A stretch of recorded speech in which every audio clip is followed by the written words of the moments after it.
while back, I was challenged by Gary Black, who's well known in the Tesla community, as to whether the average American family would afford $30,000 for an Optimus bot. I decided that was an interesting challenge, and I should see if I could figure out what the use cases might be, because if those of you who follow the channel know, the only use case I could think of 6 months ago was to give me shoulder massages, because it could you could tell it exactly what you wanted, a little deeper, a little harder, a little more of this, a little more of that. And my feet now these days are, they could use a massage too, and that could be a secondary use. Anyway, so far I've put together one. I don't remember if I did this as a video or only on X, but I put together a slideshow or a show that talked about using the Optimus bot for child care, special needs care, and adult senior, parents care. Because I actually have a situation like that with a family member who has my mother at 90, almost 99, and a special needs child who they care for. And I can just imagine the benefits to them of having an Optimus in the house. Now, if they want to go on a vacation or even go out for the weekend or for just even out to dinner, they need to hire care. And today that's probably $25 to $35 an hour, maybe even more, maybe $40 an hour if you use a service, maybe more than that. An Optimus bot at 30,000, if you leased it, would probably be somewhere between $200 and $300 a month. And at some point, after you paid off the lease, it would be free. So anyway, I thought that, that would be a use case that might justify $30,000 or $200 a month. But I've got a second one for you. So I want to talk to you right now about Optimus as a medical practitioner or as a practical nurse right in your home full time. And you're going, what? How would Optimus be a nurse? Well, all right. Let me ask you a question. Have you ever cut yourself badly or taken a hard fall when you were home alone? Or maybe even when there was only young children in the house? I know for me, I cut myself one morning. I was cleaning out a glass or drying a glass or cleaning a glass. I don't remember which, but it broke in my hand with my hand inside of it, gave me a really good gash. And it was really hard for me to negotiate getting Band-Aids on. It was something that was on the order of a gash that you might have needed stitches. And, there was a lot of panic going on in my heart at that moment. Anyway, it's a helpless feeling trying to deal with blood everywhere and wash the wound, apply pressure, put on ointment or whatever it is. And that was one that was manageable. Of course, it could be a lot worse than that. Well, maybe you had a sprain or a break. Maybe you've fallen down a stair, and again, whether there was people at home or not people at home, there's a chance that you're going to be panicking, and that's going to add to the chaos. Well, Optimus to the rescue. The bot would be the perfect, absolutely competent being thing to help with all of those things that we just talked about. It would never panic. It wouldn't be afraid of blood. It wouldn't be fumbling with a Band-Aid. It wouldn't be making incorrect decisions about how to deal with the breaks or with sprains. Moreover, the kids would be calm knowing that the bot is there to take care of things. I mean, the kids are calm when mommy's taking care of things. But if mommy's the one that gets hurt and daddy's taking care of things, the kids usually are not nearly as calm because they're not nearly as they're not as clear that daddy's going to be able to manage all of that kind of a mess. Anyway, I can see where that would be a really good thing to have for any kind of emergency in the home. That would be one part of this nurse. Now, if it was a sprain or some, remember, it's going to go into its brain and it's going to be able to pull up all the information about what to, all that stuff you learned. Maybe you were Boy Scout like me and you had the Boy Scout handbook and it taught you what to do with a splint and what to do with it. Well, I've forgotten all of that. Yeah. I'd be a mess, but the bot is going to be able to pull all that up no matter what is going on. He's going to have the information at hand ready to go. Well, okay, what about, I would say that at least once a month, someone in the family probably has some kind of yeah, a cold, a malady of some kind. It could be an odd lump that you're not sure what it is. It could be a mole that may or may not be turning colors. It could be a toothache. It could be an eye irritation. It could be a skin tissue problem. It could be a toothache. Eyes are irritated. The flu, so many different possibilities.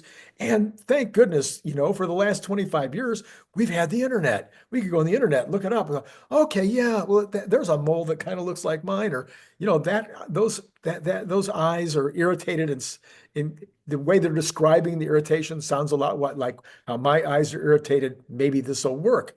And I've done all those things. I just started taking, I think it's called ARED, ARED or something, as a supplement because I was getting stinging tears, and I looked it up and it said, hey, try these supplements. And by the way, it worked. So it's been great that we have that, but with the bot, they can use the bot can use their amazing eyes, probably be able to see way better. The eyes will then be able to make comparisons with online or, with things that are in their brain already of similar things, be able to really zero in on exactly what it is they're looking at. They'll be able to listen to the individual, give their symptoms completely without panicking, again, without any kind of, thinking that the person is faking it or whatever. They're going to just listen, and then pull all that information together, and they can then quickly make some decisions based on what they're seeing online. And then maybe it's something that the bot can manage, suggesting pills or things that might have to go down to the pharmacy to get or whatever. Or maybe it's something that requires a teledoc. So the Optimus would probably be able to immediately teledoc in so now its eyes are the thing that the teledoc is looking at and able to look like in the mouth or in the nose or whatever to help make some decisions. And the teledoc can be talking to the robot about these situations in a way it can never talk to just a regular human, because the Optimus will know so much more. And then maybe between the teledoc and the Optimus, they make a decision that it needs medical care. So, that would seem to me that would be worth maybe that would be worth $200 a month all by itself, just to have that Optimus always on call, always ready to do that stuff. Well, what if this situation was a little more dire? I've got vaulted ceilings and I've got two light bulbs out over here, and I've been thinking, that I ought to I have the ladder. I have this wonderful extension ladder, goes way up there. But in order to get to the one that's the highest up there, you have to get past that step, the one that says you shouldn't go past this step. And I'm old and frail. And so a fall would not be a good thing. So even if I had my lovely wife that was standing below me, if I fell on her, now we've got a double problem. But there's a bunch of things like that happen around the house, and you could end up having something way, way, way more concerning than the things that we've already just mentioned. So now we've got the same kind of situation we just had with the cold, but now you're talking about being able to really jump in and deal with maybe a badly broken limb. Maybe the person's unconscious. There's all kinds of possibilities there that the Optimus would be able to deal with. Maybe even what do you call it? CPR. Of course, it would have to be only the pushing on the chest part, because I don't think the mouth-to-mouth thing would work that well. But maybe it could give instructions to somebody who doesn't know how to do mouth-to-mouth, that the Optimus could say, okay, now here's how you do it. Put your mouth, and then you see that would be another opportunity there. So then that would be just one more situation where the Optimus could come in a serious emergency and be Johnny on the spot, so to speak, in helping with that particular kind of care. Now, my question is, maybe while I've been talking, you've been going, yeah, and then there would be this.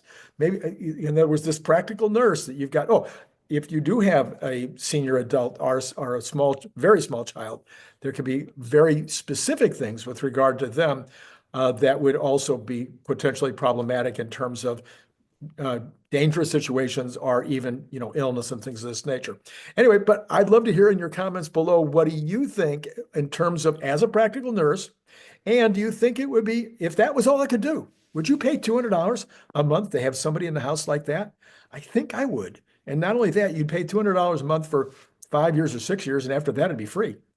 So I don't know, it sounds like a good deal to me. Let me know in the comments below what you think. Wow. In the meantime, Larry Goldberg and I just had a fantastic conversation a few minutes ago. Last night, CERN Basher, that was a really good show. Those are things you might want to check out. Tomorrow morning, Larry and I will meet again, and Brian Wang and I will meet tomorrow. And so we'll have two shows tomorrow in the morning. Larry and I, we have our monthly show. I'm sure you've seen it before, probably seen it before, where we talk about what Cathie Wood talked about. So Cathie Wood does her show. We listen to the show, we take notes, and then we give you our analysis of what Cathie said in a synopsis. That we do once a month after Cathie has done hers. Okay, so that's all I got for you right now. I hope that was useful and valuable. If it was, hit like, subscribe, and notify, and then join Patreon. It's been great talking to you.